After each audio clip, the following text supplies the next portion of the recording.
pak zbardhi sot vrasjen e Klevis Leshit, të riut nga Burejli që u zhduk në vitin 2020 dhe u gjeti groposur 2 vite më vonë në një fshat të Kurbinit. Në pranga janë vënë Sabah Nuzi dhe Samet Loka, ndërsa në kërkim u shpallën porosit si Aurel Hoxha dhe Sajmir Kolaveri. Por si nisi saga e hakmarrjes mes 2 familjeve nga Burejli, Leshi dhe Hoxha. Arben Leshi dhe Agim Hoxha, dikur shok, ishin nga e njëjta zonë në Burejl dhe janë marrë me veprimtari droge në Angli. Agimi ishte i pari në fushën e narkotikëve dhe mori Arbenin.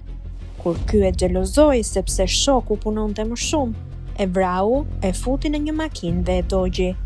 Pas ngjarjes Arbeni u tha të afërmëve që nuk e bëra unë dhe për ngjarjen sajoi historisti për plasje bandash. Kur u zbulua që vrasjen e kishte bërë Arben Leshi, Aureli, vllai i viktimës, tha që do t'i vrasë të gjithë djemtë e familjes Leshi.